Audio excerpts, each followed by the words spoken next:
joining us. We've saved the best till last, and we've also got the best audience. So you're the people here that really care about this stuff. So congratulations to all of you for coming along. I can already see the calibre of people that we've got in the room, and I feel very warmed by this. So yeah, thank you for coming along. So my name's Rob Hubbard. So I've been working in large-scale behavioural change for 25 years, something like that. And I've had a very long interest in sustainability for 30 years. And it's my great privilege to have two wonderful speakers here today. So we've got Phil Hazel and Mike Barry. I'll let them introduce themselves more fully later on. So you're here because you want to do something to help your organisations be more sustainable, but you're probably not quite sure how to do it. And let's face it, things are a little bit grim at the moment. So what we're here to do is shed a little bit of sunlight, a little bit of optimism, and we're going to give you some practical tools that you can use tomorrow to help your organisations be more sustainable. We're also going to provide you with inspiration by showing you some examples of what can be achieved. But something I always think, when you've got a room full of interesting, experienced, talented people, you've got loads of great stuff to share too. So as part of the session, we want to capture your ideas too. So we'll be sharing the slides later, including the outputs that you will generate. If you'd like those, hunt me down on LinkedIn, Rob Hubbard. Just find me there, drop me a DM, and I'll send you the slides over and the outputs from today. So before we jump into the session proper, we're going to be using Menti today. I think, is everybody familiar with Menti? So if you're able to scan the QR code, we'd like to just start with 4 quick questions so we can get a sense of where you are on the sustainability journey and how involved L&D is in that in your organisation.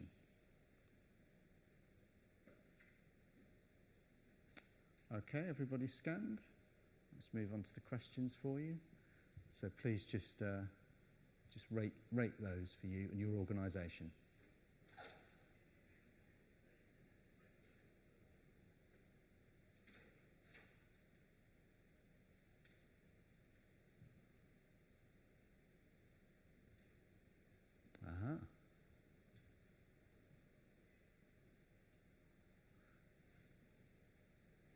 One of my favourite things about Menti is the distribution graphs that you get. I think they're absolutely fascinating, seeing not just the average, but how those map out. So this is excellent. So I can see how core is sustainability to the strategy and operations of your organisation. You're already heavily involved. You're working for the right kind of organisations. They're keeping this, they're keeping this front and centre of mind, embedding it into everything. How involved is the L&D function in these initiatives? So, well, this is a session to help you do that, so I would expect that to be low. I would hope if we do this at the end of the session, we'll give you some tools to move that slider over to the right.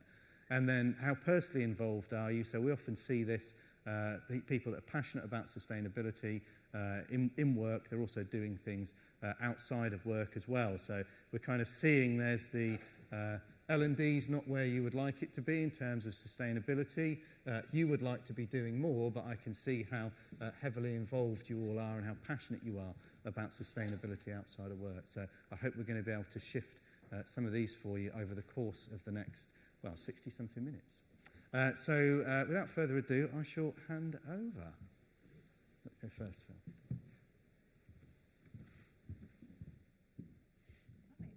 Rob, and thank you everyone for joining us for the session today. We are super excited to be working with you, learning from you, and sharing our thoughts in relation to your roles as vital enablers of the sustainability transition. My name's Phil Hazel, and my passion is working with businesses to accelerate sustainability transformation through education. And that's something I've been doing for a long time now in teaching and learning, in education management, and most recently at the Cambridge Institute for Sustainability Leadership, which is part of the University of Cambridge. And we work with many corporates across multiple industries looking at their sustainability education programs with their sustainability and increasingly with their L&D teams as well. So it's a great pleasure to be working with you today. Really looking forward to hearing your own insights and leading practices, as well as sharing our own thoughts on ways in which L&D can be a key enabler, welcome, of the sustainability transformation. And I'm here with my colleague and friend, Mike Barry, who will say just a few words about himself before we take you through the format of the session. Phil, thank you. I'm Mike. I've got the shock of grey hair from 19 years working at Marks & Spencer, leading sustainability there from the shop floor to the boardroom, global supply chains to working with 32 million customers. And at the heart of that journey at Marks & Spencer was working with the M&S HR team, learning and development team, to integrate sustainability into 64,000 colleagues' day job. Okay, so I'm going to share lived experience of doing that. Since the last M&S, I've been working with my good friends at CISL, help and share my experience with other big businesses and their leadership teams. I've also been launched a business which is about rebuilding the global food system, linking together food that's good for human health and also for planetary health as well. And finally, in the context of today, I've also helped build a platform to integrate sustainability training into big business, something with Kite Insights, a platform that educates, upskills and motivates everybody to be part of this. Delighted to be with you as well. So in terms of what to expect from the session today, we thought it might be helpful to recap on the overview. Mike, I'll leave you to say a quick word about that. Yeah, so where I think we're coming from here is that big businesses have tended to leave sustainability issues. Some businesses call it CSR, some call it ESG, environmental and social and governance. And they've tried to put it into a specialist silo of people who are just going to do it for the rest of you and you get on with running the business commercially. And I think what we want to do today is explore with you how you as a HR function, you as a HR profession, actually going to be absolutely putting at the heart of not just the way you operate your business today, but radically different business models in the future, which will depend upon sustainability as the core business and product and service you offer, and a core skill to operate that organisation as well. How are we going to do that? We're going to start off by sharing with you our definition of the problem statement. What do we think are the key issues at play? We're then going to invite your reflections on ours and ask you how you would build on the problem statement as we've defined it. We'll then move through to the practical suggestions that Rob referenced in his intro. I'll be focusing on tools and practices which I believe are enablers for yourselves as L&D professionals in driving the sustainability transformation. And then Mike will be talking through some case studies of where he's seen this be really effective in practice. So drawing on Mike's lived experience, but also some really practical tools and techniques that we hope that will be valuable to you in your practice as L&D professionals. We'll be opening out after that section to a discussion. Not only your reflections, hi, welcome, not only your reflections on the suggestions that we've made, but importantly also your sharing of the practices that you're using in your current operating context, which might be helpful and valuable for colleagues in the room. So very much looking forward to hearing from you in that section. And we'll close off with some final thoughts, just sharing some closing reflections for the day, and then send you back out into the gorgeous evening sunshine around 5 o'clock. How does that sound? Super. I wanted, before we move on, just to state a couple of assumptions that we've made when preparing for this session. My understanding is that many, if not all of you, are currently in an L&D role. Would that be fair? Super. And I imagine that many of you are working in medium or large corporate environments. Would that also be fair? Great. If that's not the case for anyone, don't worry. I hope this will still be of value, but that's a couple of assumptions that I've made in preparing. And I also wanted to say that your organisations, medium, large, or even small, are almost certainly committed, internally or externally, to sustainability. Whether that's through a sustainability strategy, a biodiversity strategy, net zero targets, science-based targets, or other forms of articulation of their sustainability commitment. And not only that, but as you shared in the initial Menti, that might also be seen as core to the successful operating of the business. I'm also guessing that many of you have sustainability teams within your organisation who are leading on that, and potentially you're working quite closely with them already or interested to know how you could be partnering with them more closely. And the last but most important assumption is that L&D is a critical enabler of the mindset shift, the transformation that needs to happen for sustainability within a corporate context. And therefore, you yourselves are really key to that succeeding. I'll pause there and move across to Mike to say something about the external context for the sustainability transformation. Mike. I'm going to be ever so brief here. At the end of a a long session, afternoon. You don't need a deep sort of lecture on science. I'm just going to put 5 bullet points in front of you to explain why organisational transformation around the word sustainability is going to be so important in the future. First, the science. I'm going to distill it down to just a couple of facts. The world has heated on average by about 1.5 degrees C so far, compared to post-industrial times. It's going to probably heat by about 3 degrees by the end of the century. And you're sat there laughing, thinking that's the temperature difference between 12 o'clock today and 2 o'clock this afternoon. Those are global averages. 17,000 data points across the whole world every hour of every day. To put that 3 degrees of heating in context, I'm going to take back 20,000 years. We're in the middle of the Ice Age. There's about 1,000 metres of ice covering much of northern Britain and the island of Ireland, 1,000 metres of ice. There's 150,000 people living on the entire planet. How much colder was the world then? 20, 30, 40 degrees colder on average? 5 or 6 degrees. 5 or 6 degrees colder was enough to put 1,000 metres of ice above most people in the north of Britain. So when I talk about a world that's going to heat by 3 degrees the other direction, with 9 billion people on the planet, you know, we're fractious times today anyway, that is existential in terms of societal and economic stability. I ain't going to get any heavier than the science on that, but I just want you to hold in your mind that this is not just about a few extra days on the beach in Blackpool because it's sunny. This is absolutely putting our civilization and economy absolutely at risk.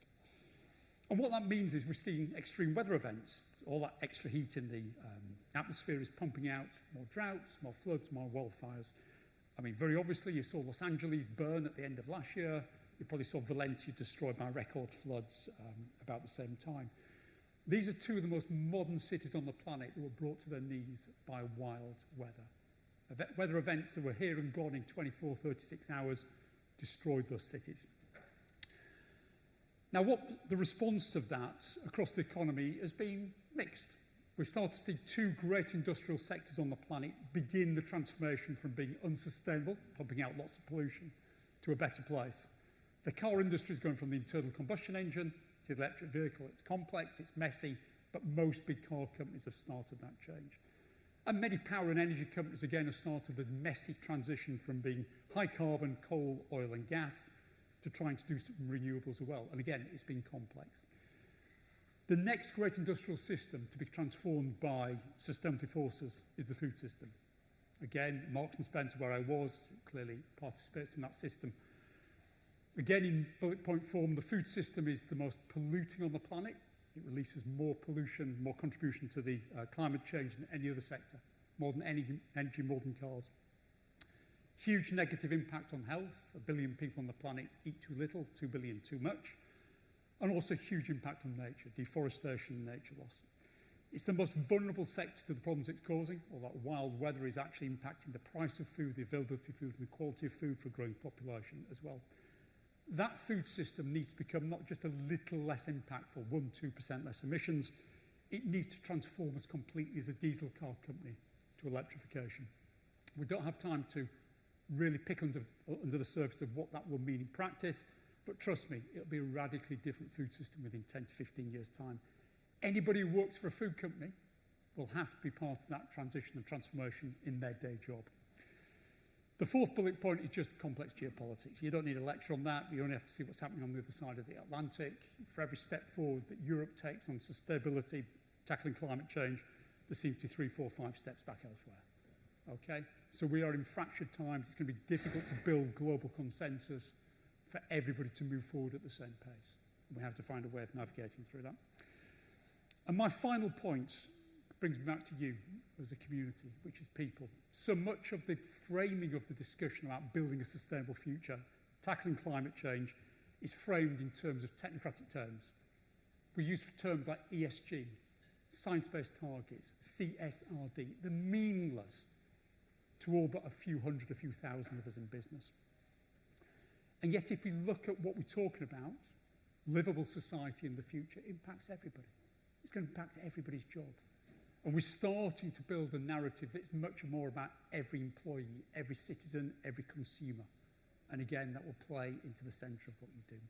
So that's a very, very brief perspective as to what's happening around business at the moment. Phil. And it's not looking easy internally either, right? So the budgets that are available, for example, for L&D, might be in absolute terms increasing. It depends on your operating environment. But for sure, what's happening is you're being asked to provide more with less, and the squeeze on those budgets is getting tighter. We've also got the challenge around time, not just in absolute terms, but also in what that means for access. So we've typically seen amongst our clients challenges around getting access to board members or execs, where previously it was possible to derive an hour or a day of their time. Now we're finding that L&D communities are not able to access them in the same ways that they were previously, just through time pressure. We're also seeing an urgent need for action at pace and scale across many competing organisational priorities.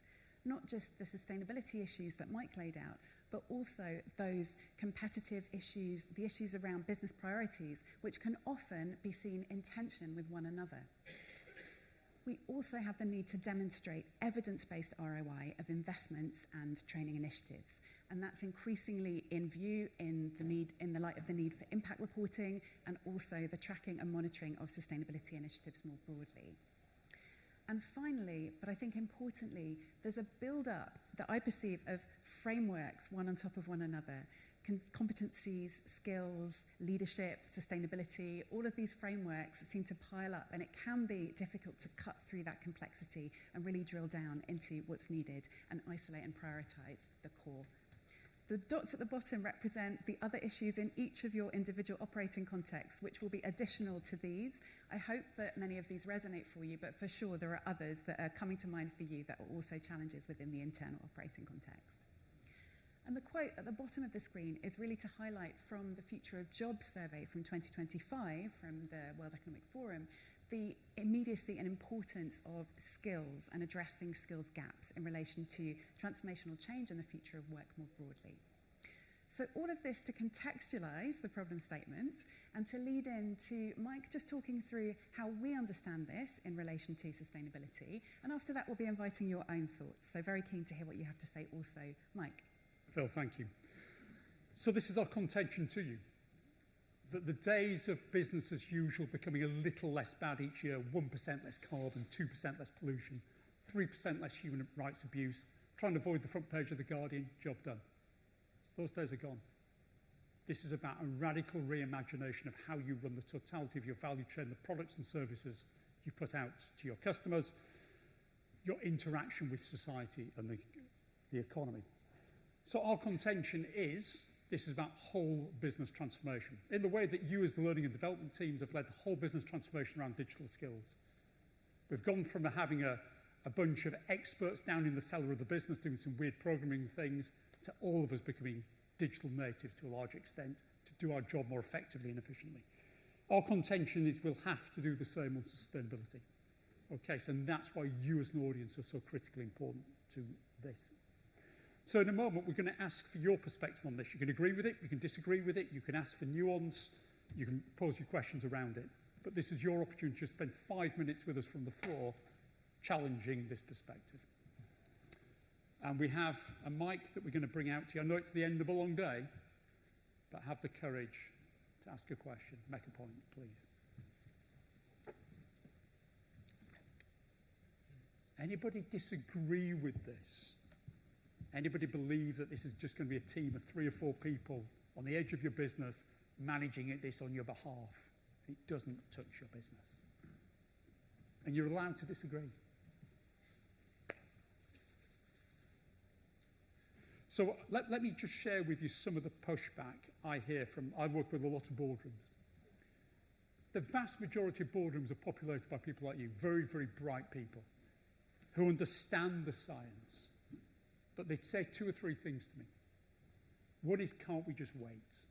Because I'm dealing with Putin, I'm dealing with Trump, I'm dealing with pandemics. I've got so many short-term pressures now that I need to deal with. Can't we just wait? The second challenge I hear is, will consumers actually pay for this? Because at the moment, we're selling unsustainable products and services. To sell a green product in the future, it's going to cost a lot of money. You have to pass that on to a consumer. They ain't going to pay for it, are they? And I just want to share one statistic with you before I bring Phil into the conversation. 72% of people say they want to shop, consume, live their lives in a more sustainable way. Only 12% do in practice. There is a huge gap between those that want to do the right thing and those that feel able to do in practice, because it's hard. It feels inconvenient, it feels sacrificial, it feels complex, and above all, it feels expensive. And a lot of boardrooms turn around to me and say, Mike, that's the reason not to act, we just give up. And I say that's exactly the reason to act. This gap between people who do want it, it's just not being given to them in the right way at this moment in time. It's a huge marketplace opportunity, that gap. So again, I don't know what narratives you hear in your business that say, leave it to the experts. We've got so many day-to-day commercial challenges. Please add to this. And please introduce yourself. Thank you. My name is Mark. I'm from a healthcare company in the Netherlands, assurance company. Anyway, I think we have the same, so I can agree upon what's stated here. What I see, that's where we struggle, I guess, is that it's like there are many things that are important. This one, then DORA comes along, another legislation. So there are a lot of things that have priority. So practically everybody, well, from top down, they want that. Yeah. But you see that bottom up, there is no, I would say, incentive in that sense. So it becomes difficult. And it's with these changes, you don't want to have a check in the box, but you want to have that it's being lived. And I think politics play a very important role here to be a good example. And we don't have any good example at this moment going on. So people are probably not really motivated and stimulated to do that as well. And I think we play an important role, not only for this topic, but also for other topics. But it is a challenge, especially as the short-term results need to be met as well. Okay, Mark, I think we'll offer some thoughts and observations in a minute about how to crack that. But Phil, any immediate response from you? It's very interesting, Mark. Thank you for sharing your thoughts. I think this challenge of kind of top-down versus bottom-up and how to find that balance is a very keenly felt one in lots of contexts that we come across. And I think your last point on your role in multiple change programs and kind of balancing those competing priorities and then potentially being in tension with one another is certainly, again, something which we hear a lot. So interesting to hear that those points resonate, absolutely. Any other reflections to share? Point of view.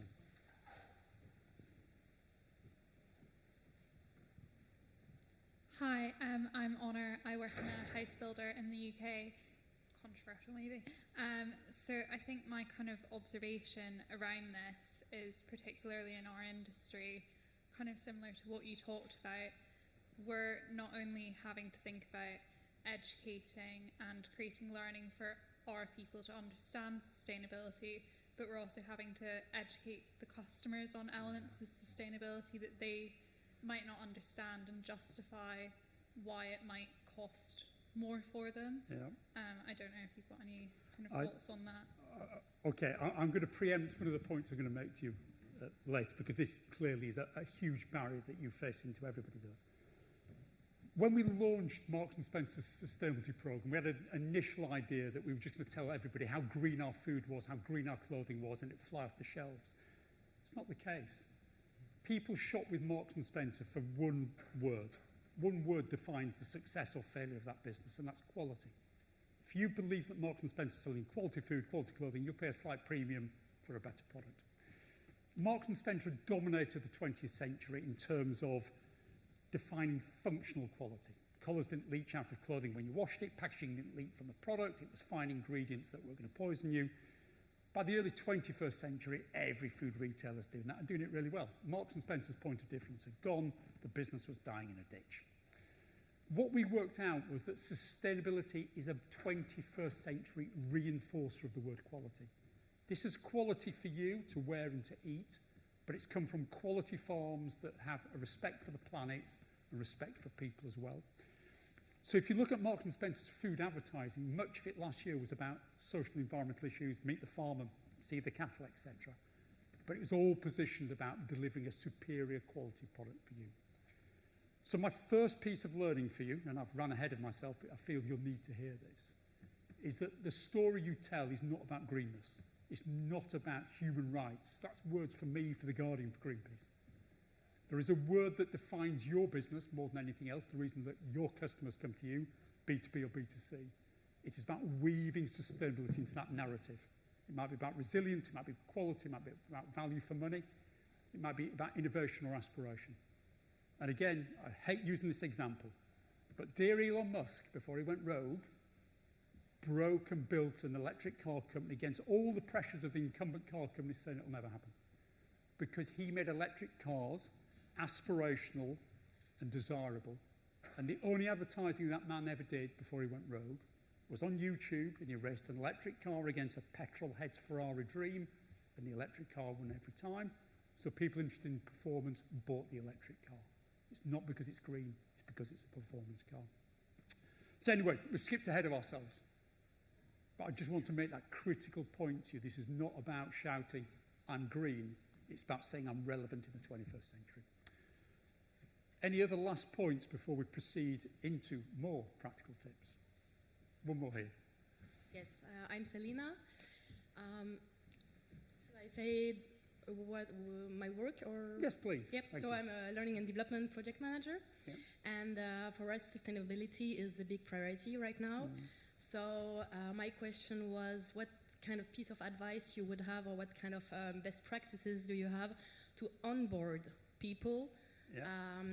for whom the sustainability is not like a big topic, for example, in their private life as well, because sustainability is important in the work, in the professional sphere, but also like it's part of the personality, values, whatever of the employee. So how do we onboard those people who maybe are not in phase, let's say, with sustainability, basically? Brilliant. I've got Thank you. ideas, but Phil, anything before I dive in with it? I love the question, Selina. Thank you. I've got some thoughts, but they're already coming up a little bit later, so I'll hold fire. But Mike, do share your thoughts. Yeah, so just very tactically, again, the initial induction integration that we did when we launched the sustainability plan was just to give them a long list of acronyms and science targets and numbers that meant nothing to the average person. Remembering Marks and Spencer is 90% shop floor. Typically, people don't have a degree, they don't live and breathe and think what the FT is saying. We had to totally revisit that induction process to say, this is the difference that Marks and Spencer is making. I'm going to use shops as an example now. You work in a shop in Liverpool. This is what Marks and Spencer shop in Liverpool does for the community in Liverpool and the environment in Liverpool. Don't worry about what's happening in China, Bangladesh, leave that to others. It donates surplus food to a food bank. It brings people in who are homeless in Liverpool, gives them a job within M&S, helps them rebuild their lives. It denotes clothing from that M&S shop to the local Oxfam so we can raise money to make a difference. It was all Liverpool-centric. And again, for those that were doing more commercial jobs, more senior roles, there's a bit more to go with it. But when it came to working in that Liverpool shop, it was about relevance. So again, we're going to come back to all of this. I feel your thirst for practicality, so we're going to skip beyond this now. And Phil, over to you. Thanks, Mike. So we're going to try to share some practical tools and approaches that we've seen work in L&D and sustainability contexts. This, for myself, is primarily drawing, and I don't want to stand in front, picture of me in front of me, that's weird. This, for myself, is primarily drawing from what we've seen work effectively with our own clients, who we work with regularly. And Mike's then going to build on these in terms of case studies for organisations that he's led on sustainability transformation within. So hopefully the mix of the practical lived experience ideas and your own insights from your operating contexts will leave us with a good set of ideas and practical approaches that can be implementable within your own workplace environment. So I'm going to speak through 5 practices that I think can be helpful in achieving that sustainability transformation. The first set is centered around the idea of reviewing your toolkit. This doesn't necessarily imply new tools. Many of these may be things that you're using already. You might just not currently be using them in service of sustainability. I've led with the stakeholder map. And the reason I put it there is emphasizing the value that this kind of mapping activity can have on codifying your networks as L&D teams within the wider organization. You, I think, are incredibly well connected across functions in ways that few colleagues within business are, and codifying those relationships in relation to sustainability, I think, can be a really great starting point. If that's already been completed, or if you'd like to take the idea further and really extend that thinking, I invite you to test the systems map. The systems map is a way to really understand individuals, teams, and organizations within the context of the wider systems that they operate within. By system, I mean here a set of interconnected elements working together for a purpose. That could be your L&D team, your wider HR function, your organization as a whole, but it could also, very importantly, also mean your organization in relation to its wider supply and value chain. And that's something which we really emphasize in our conversations around sustainability, the ability to trigger change through wider supply and value chains. The Dunella Meadows project is, to my mind, the best resource for understanding the systems thinking approach in more detail and depth, and it has huge numbers of really great resources for mapping systems, which can be accessible to yourselves or also form a workshop as part of wider training interventions. We do this very regularly with our clients, most recently with an Indian conglomerate who are working together to physically map themselves as organizations within their wider group and industry. And it was fascinating to see that understanding of, importantly, the leverage points that they identified, seeing themselves, but also the levers for change that were available to them within that wider context. And last but most powerfully, the idea of co-creating a vision through the theory of change process, which you may well be using in other contexts, but I think the ability of this tool specifically to lead to a compelling and enticing vision of future change is, for me, unmatched. And the reason I've included this beautiful, colourful one is to represent the power that that tool and methodology has in really creating that shared view of future change. So several people were sharing the idea of competing priorities and multiple business problems, which often seem to be in tension with one another. For me, sustainability action is most effective when it also solves existing business problems. So to address this in an initial way, one might look to the networks that you already have across your organizations and industries and seek to deepen them. My sense is you have unique access in terms of the regularity of your touch points with key stakeholders in the organization, but there might be an opportunity to deepen the listening in terms of their business problems and the way in which they could relate to and be solved by sustainability activity. Moving further, there's the idea of working with colleagues or other teams to define co-benefits of sustainability action. The illustration looks to health and climate and the ways in which climate action can drive co-benefits for health and well-being. That's logical. But looking at this within an organizational context and speaking to your point, Mark, around multiple functions and challenges sitting alongside each other and perceptually in tension, what might the opportunity be for sustainability, education to start driving solutions to some of those problems? And coming right to the top of the ideas, the code definition of benefits. So we've seen this work incredibly effectively in focused workshops where multiple functions work together, often at exec level, but can apply throughout the organization, to create an understanding and an idea of co-benefits they can achieve. So we look to the future of the organization in 5 years' time, or 10 years' time, or 15. And the finance, the HR, the legal, the commercial teams work together to co-define what the benefits can look like for their organization and create this shared vision of the future, which addresses the business problems they're engaging with today and looks to solving those in a shared and co-defined way. I believe that L&D has a unique opportunity to shift the needle on sustainability transformation. At CISL, we used to see sustainability teams come to us asking for support with education. They were typically extremely technically skilled, but without an education background, which allowed them to design the programs that they needed to put through the organisation and embed within the learning and development programs, and they came to us and asked for support with that.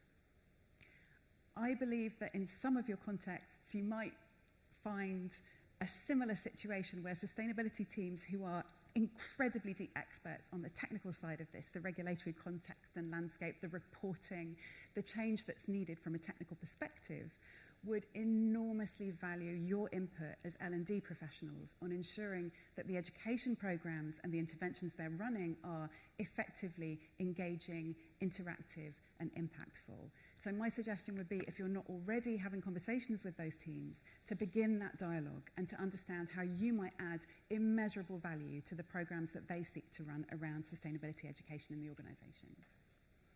But in some cases, you may already be partnering. You might be one of the currently few, but some, clients who come to us as L&D and sustainability teams together. Now this, as I say, is still rare for us, but you might already be working in this way. And we've seen this as incredibly effective when programs for sustainability education are co-defined and co-created between those two teams. A tiny example, but I think it's so powerful. We had a sustainability team who were really keen to set out that external landscape that Mike spoke to the ideas of the current climate and science context, to really understanding the urgency of the issues and why they were so important.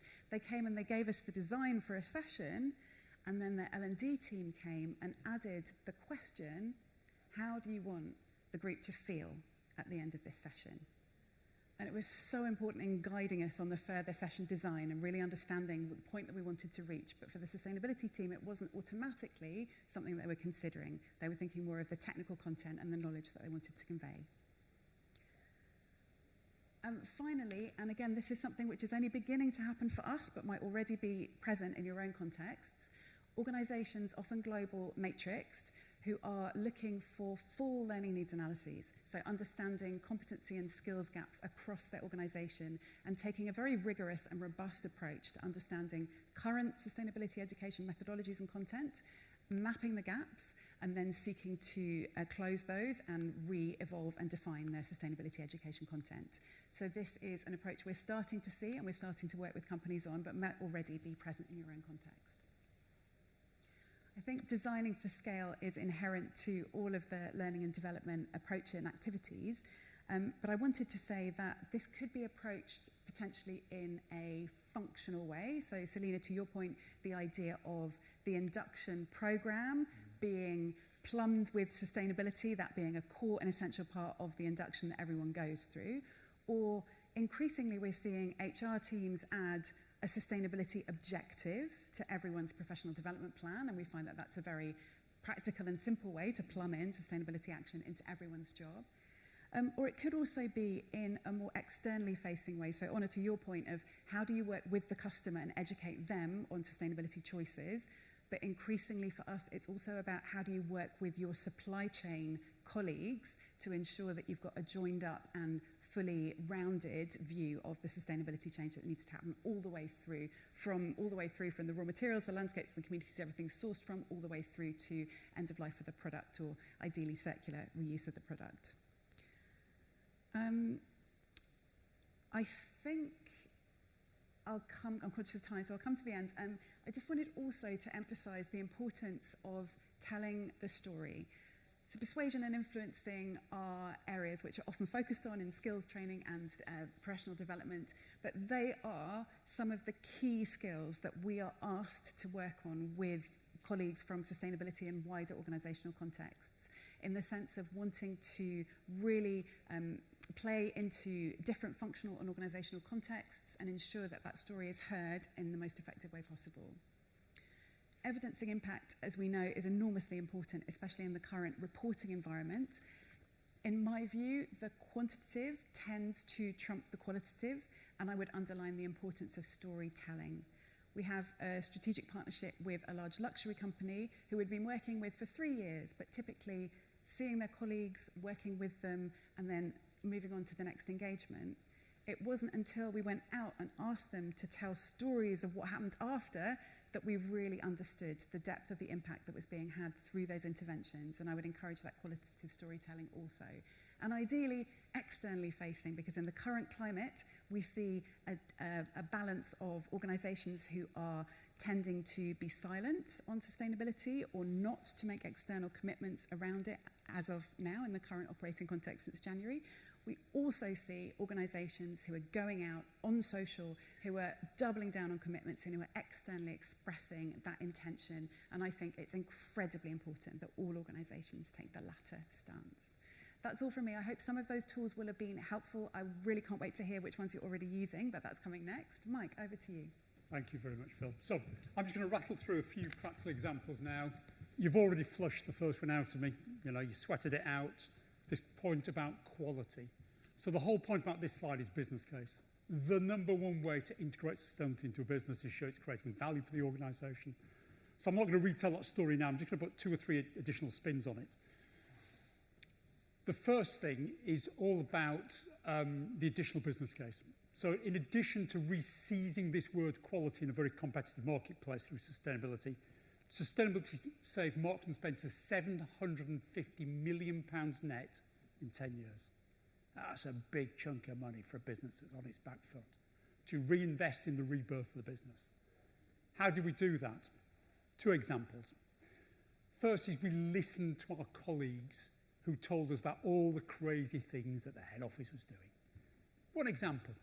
You walk into a big shop, he's got all that decor up saying new season or sale. What was Marks and Spencer doing? Somebody was sat in the office all those years ago, pushing a button, sending the same amount of cardboard to a big shop and a small shop. Crazy. Small shop threw 90% of it straight in the bin because they didn't have the space to put it up. Saved us millions. Second example, a fellow rang me up from our Barnsley store and said, Mike, every morning we print out a sales document showing us how much we sold yesterday compared to the previous year. Red, greens and ambers on it, 70-odd pages. Put it straight in the bin because we get a 2-page black and white summary as well, much more useful. We turned off that 70-page colour document that was going to 1,000 shops every morning. You saved 150 grand overnight. Because people at the shop floor just turned around and told us things that we didn't realise we were doing wrong.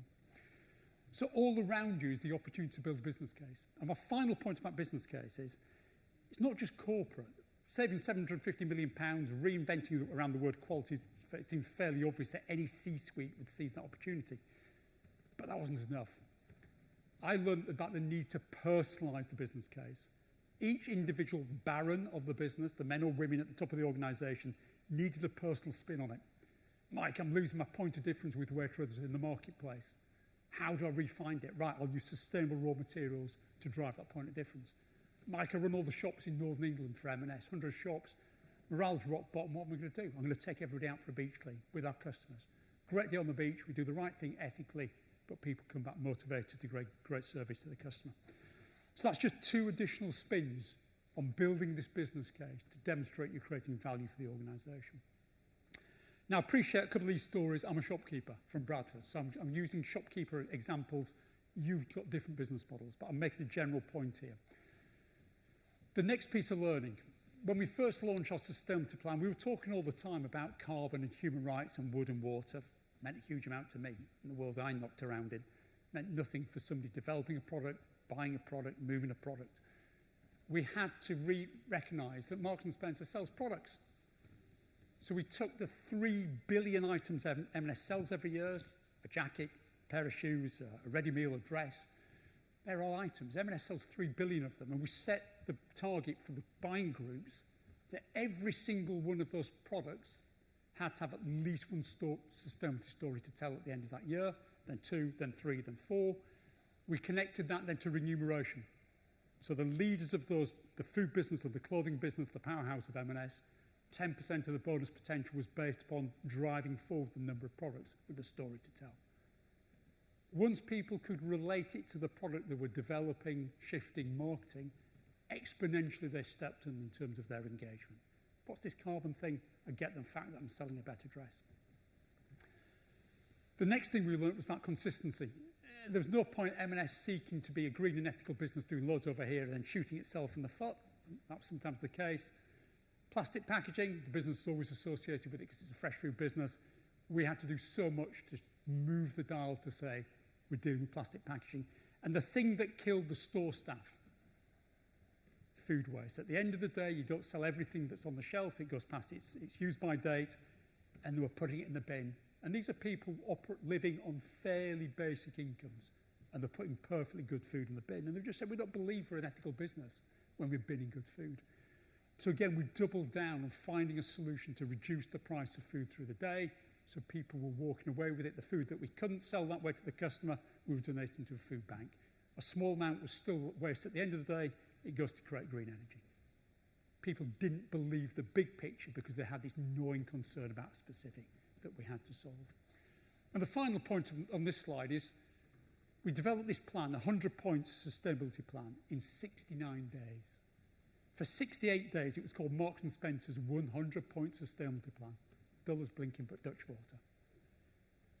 Late one night before we launched it, head of internal comms, a guy called Robert Nuttall, reached across the desk to me and said, Mike, no one's interested in this.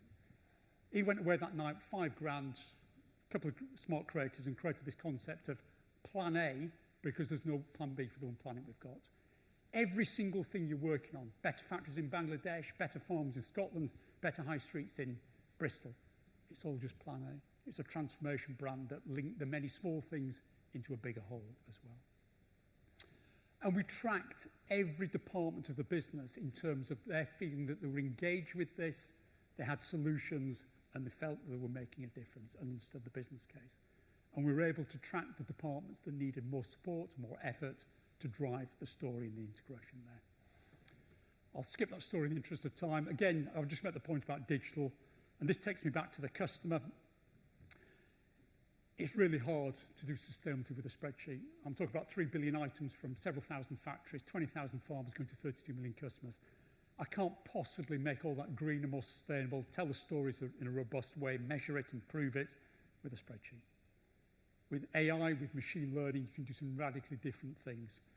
If I was still in food retail, and this is the end point about why this is transformation, I'll be doing two things. Firstly, on my website, my online selling, Ocado, Tesco's.com, Sainsbury's, I'd ask you one simple question when you become a customer. I want your delivery address, I want your bank details, and I want to know what you want in terms of a high, medium, or low carbon basket. Oh, well, buy 50 products, Mike, I want it to be medium. The algorithm works out in a split second which are the 10 products that are stopping it being from a medium carbon basket and offers you substitutions. Done. I push one button. I'm living a sustainable lifestyle. That was easy. All powered by data and digital. And the other business I'd be developing in terms of transformation, food as a service. I'd literally have in a room with me Garmin and Apple, tracking my vital signs. I'd have Bupa, healthcare insurance and healthcare provider. I'd have Novo Nordisk, weight loss drugs, Wegovy, in the room with me. And I'll be developing a diet specifically you and your family, because you're all different. Underpinning all of that is a healthy, sustainable diet for all of you. But again, I'll be commercialising it and driving it forward. So, and again, we haven't got time now. We can send the slides out to you via Rob. But these are the three fundamental questions from the C-suite down through the HR team that shape how you do this. The why, the what, the how. Why, strategy. Remember the quality story and remember the business case story. The what, leave that to the engine room. That's the engineers setting carbon targets, water targets. And the most important question of all, how do I integrate it into my big, busy business and value chain? Conversations with my customers, my colleagues, my suppliers, my business partners as well. Businesses that can answer these three questions together win through relevance in the future. Those that can't lose. So, there endeth the pebbles in your ponds. Not every story have we got time to tell, but we wanted to give you enough to think about the next section, which, just back to Rob to explain, is a few minutes at the end of a long day for you. I hope that's given you some inspiration today and some ideas. So we had loads of different tools, a fantastic case study there as well. And it's really interesting, the stuff around, if you've noticed how it's kind of, we almost called this session, shh, don't mention sustainability. Because this stuff is just being done because it makes so much business sense. You know, it saves so much money, it makes you more competitive, it helps you sell more, all of this great stuff. Really, really fantastic. So what we'd love you to do now, and I know it's the end of a long 2 days, but find somebody near you, have a conversation with them about which of those tools that we shared, which of those levers that we described in the case studies did you find inspiration in? And for us, you know, we want something away from this as well, from all you brilliant people, the best people in the conference, clearly, because you're in this session, is what are you doing? What other levers have you seen that worked within your organisation or organisations you're aware of? And for each little group of like, 2 or 3 of you, we'd like you to try and submit one idea by mentee. So if we move on to, I think, the next one. You'll be able to submit your ideas and we'll see them popping up there. So yeah, find somebody near you, have a little chat about what you've heard, what's inspired you, and please share back for us as well before we take any final questions and wrap up.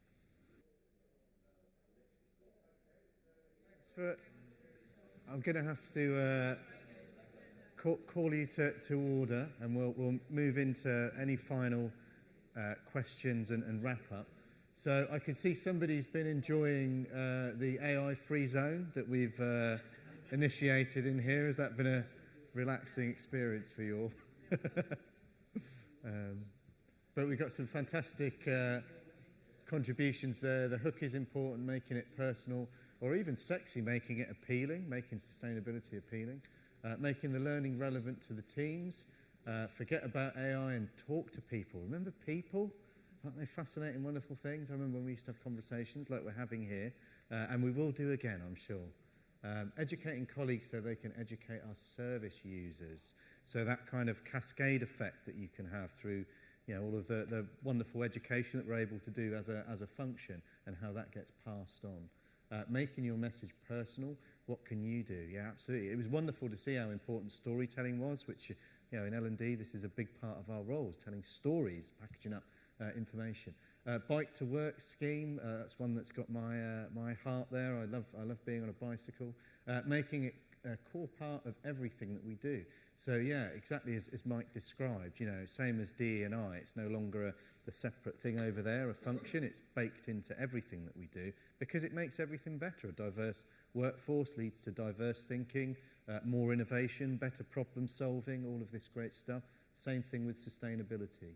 The questions we're confronted with show us and prove us the added value to train on sustainability. So kind of, you know, showing people that this stuff actually helps, giving them the evidence, the data that demonstrates that. I won't read everyone. We will, as I say, contact me. I will provide you with the slides, which will include all of these outputs as well. So, I mean, we've got time now. We've got 10 minutes for questions, reflections, observations, or anything that you want to share that you haven't done so far. I've got a question already, if there aren't any. I think there's some already. Is that a hand going up? Yeah. The lady there. Maybe a general question, not necessarily about training on sustainability, but more about like getting the awareness level higher as a first step. What would be like your insights, inputs on how to tackle this? By thinking the first step would be the awareness, and then maybe after training for skills and competencies, but just like first awareness, how to tackle this. Yep. So, really good question. I think it's about joining the dots on this. So training fails when it doesn't feel important to your line, the C-suite, it doesn't fit with strategy. So you need to have the right strategic intent, the right business case to say, to deliver this outcome, £750 million saved in 10 years, you need to be able to do X, Y, and Z in your day job.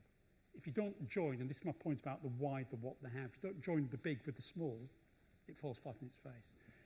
However, that is not a get out of jail card for you as a community to say, you've got to wait for the C-suite to work this out.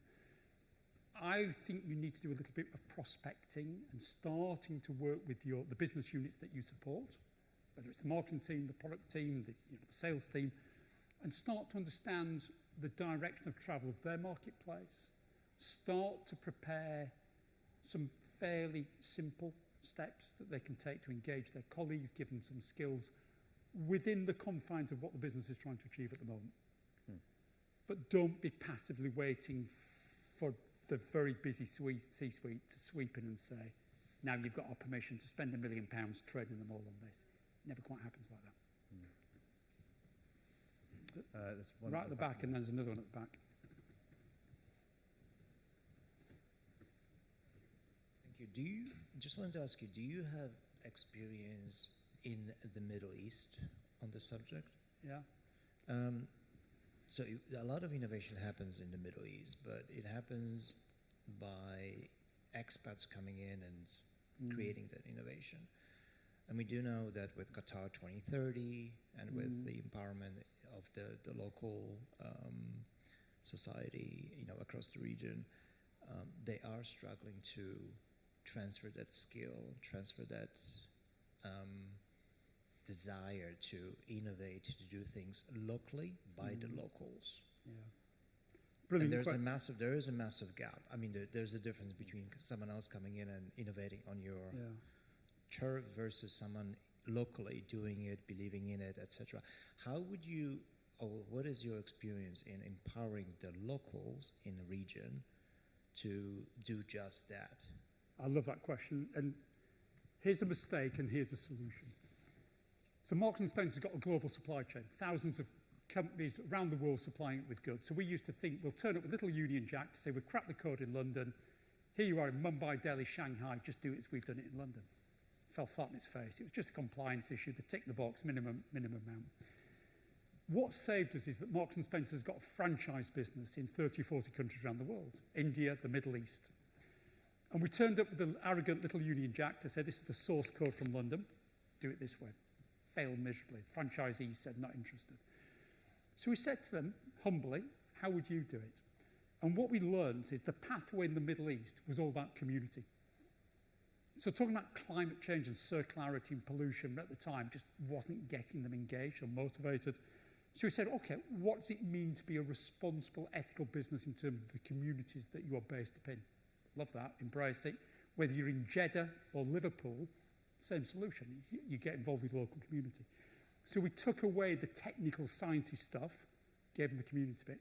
As their confidence built in that space, they started then to probe, well, how can we use renewables in the Middle East to reduce our energy costs? Because we've got all this sun. So the business case then, the hard business case, started to tumble out of it. But we made this fatal mistake of trying to take a Union Jack from London and cookie cutter it across the world. We empowered people. We said, this is the outcome we want. You work out the pathway to get there.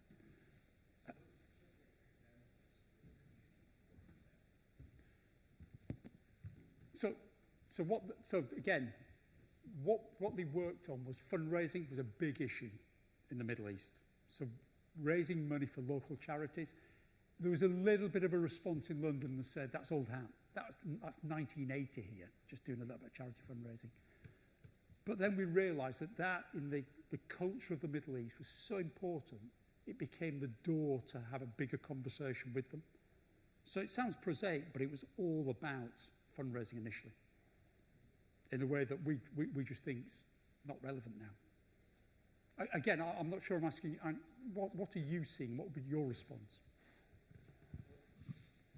So, I mean, if I take Qatar as an example, if you are a male turning 18 and you are married, you get $1 million dowry from the government, right? So, I mean, I don't know if fundraising is necessarily a challenge in the region.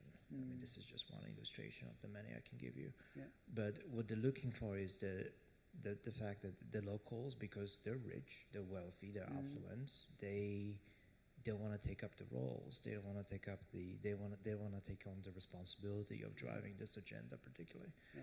So that's why I'm thinking. I'm trying to figure out someone else's experience in the region of what motivated them. What if the intention is there, if the values are there, what is that design ethos that's going to effectively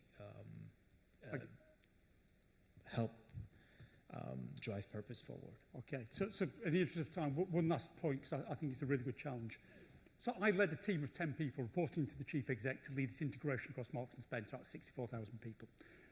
So my true team was a dotted line into change agents embedded within the food division, clothing, marketing, and the franchise operation. So I built a partner or a friend in each country, in India, in the Middle East, and I worked with them from London, coached and mentored them to be able to do sustainability within the context of their marketplace. I didn't turn up, I didn't send one of my team from London to do it for them, but I actively engaged, mentored, and got them talking with each other. Because often the Indian experience had more relevance to the Middle East and vice versa than anything from London as well. But we can have a chat afterwards. There's one more question to take, and then we want to. I'm afraid this will have to be the last question in the interest of time, please. Thanks. I was just interested in the carrot and stick analogy and the digital skills analogy that you made. And I guess the context of individual learners, I think you make a great case for sustainability at a business level, and we've been seeing that for the last few years and a lot of momentum there. I've now moved into learning and development where I'm trying to teach, get people across the whole business interested in and learning sustainability. And I think it's very difficult. We're about to go through the next digital transformation where everybody has to learn about AI. There's a lot of mandatory training, and sustainability is digital skills. If you didn't have them, you were going to become unemployable. Without sustainability skills, there's not the same carrot. So the most successful examples I've seen is where there's a stick and they just get through it, and actually then you get fantastic feedback that actually it was so surprising and so relevant and so motivating and inspiring, but you can't get past the fact that there isn't a very strong carrot, because apparently a better world is not that enticing. So, you know, I'd love to know if you've seen businesses where they've gone through a transformation, and what were the things that helped people at an individual level feel motivated when the training's available, but they're not necessarily interested in taking it up. I've got an example, but Phil. Well, I think that point that you made around it needing to resonate for the individual in relation to their role, their team, and as you were saying, Mike, the unique brand of their organisation is really, really important. So I guess to your point of the training might be available, they not want to take it, maybe you need some sticks in place. But I think there's a more powerful carrot in what does this mean for me? What are the unique levers for change that I have as an individual, that my team has within the organisation, and my organisation as a whole has within its wider industry? So I would point to the carrot more than the stick.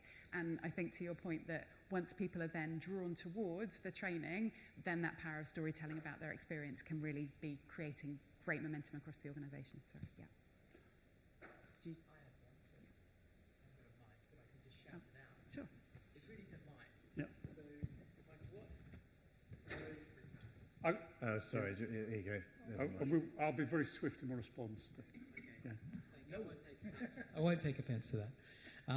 So, go back 10 years, right? What would you do differently, knowing what you know now? Yeah. Oh, my goodness.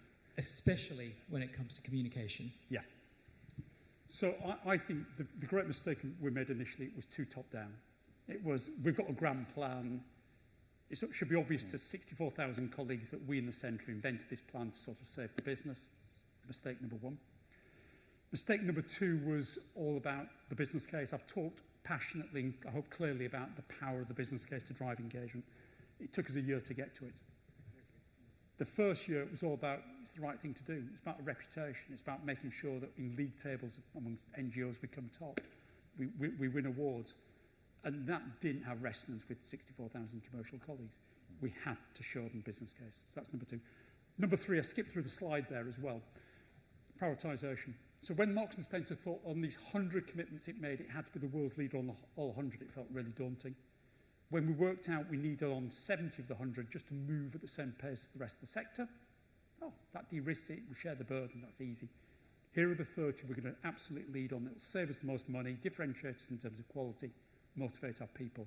We win on these 30, not all 100. So they're three off-the-cuff things I would do differently. There's another 33 for a different day.